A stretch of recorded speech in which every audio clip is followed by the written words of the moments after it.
So officially we got a new house, and that means, well, what the point of getting a new house was that our living situation right now is that the business is kind of everywhere.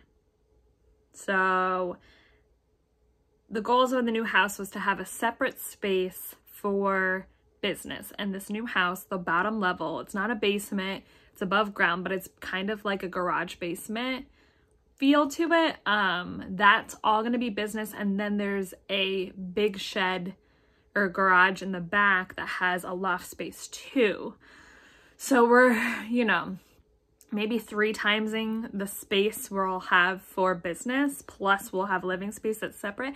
Anyway, it's gonna be exciting, and the most stressful part is how are we gonna move over the inventory and set up a new system there that makes sense, especially if we ever hire people to help work with us in the future, to have a good system where they can pull items really easily. Because right now our system is kind of just like, we know where it is. Kind of, for the most part. Jake has a really good memory of where he puts things. There are days where we spend a couple hours trying to find one thing.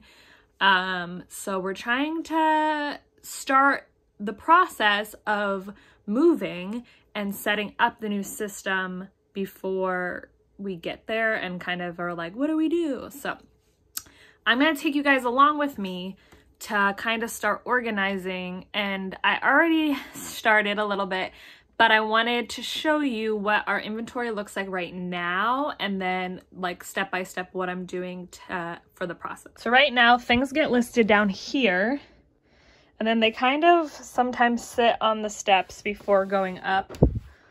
Some of these have just made, I think these are Amazon things, so they're like separate.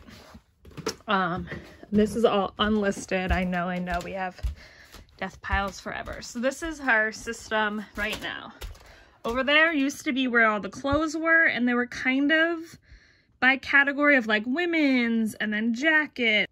So we kind of just have grouped things together, but there's no SKU, there's no item pick location. It's just off of our minds, and we like, you know, kind of like hard good, dishware, radios. There's like kind of an organization to it, but it could definitely be a lot better. So that's where the bin system is coming in. I know a lot of our items are, look, this is more stuff downstairs.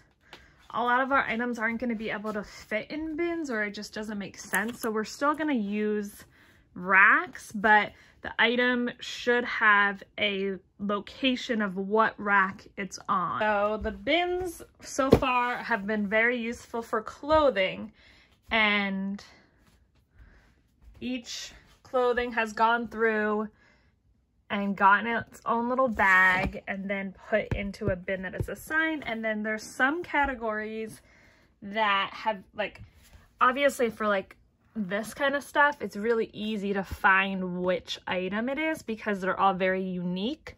But with pants, I think this is a pants bin. See, like they all look similar. So what I did with pants and this and something like scarves, which are very little and could all look very similar, is that I gave them its own unique number on the bag. And then what is nice is that once the item sells, we take it out of the bag, and then when you have a new scarf to list, you have that bag and you can just assign it instead of wasting plastic. These I decided to be in a bag and not a bin, but I wanted to show you how to do that on the computer. I'm just looking at our inventory. I have just scarf as the category, and then like this one I already put in. I put this in a bag, this scarf. I found it on here, and then over here there is a custom label, and then you just put, I wrote B1 because that's bag 1, and then S1 because this is the number I put on this.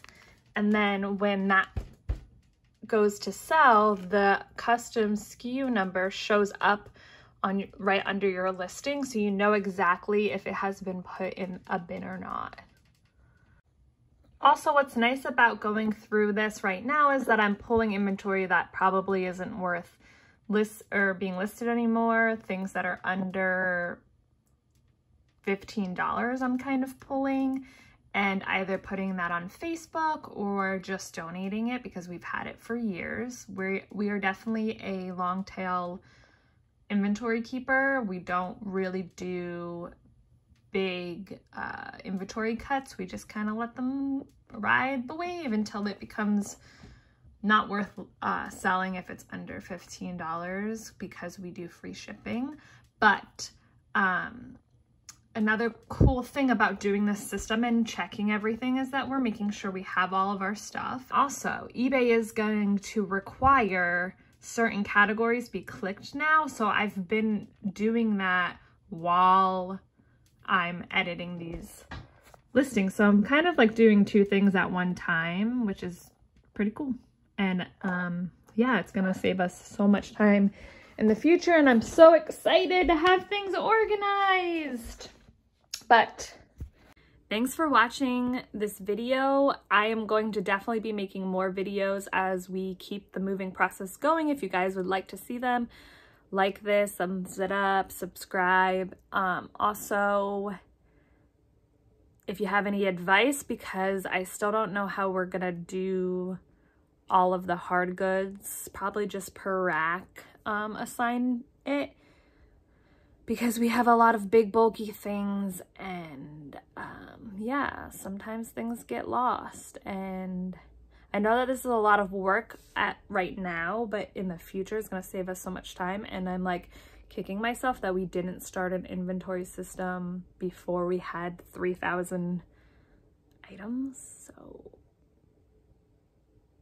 yeah, but we're doing it now, and the new house is going to be like so organized, and hopefully it cuts shipping time down, because that's where we spend a lot of our time. And although shipping time is shipping time because Jake has to make custom boxes a lot, but finding the items should be way better.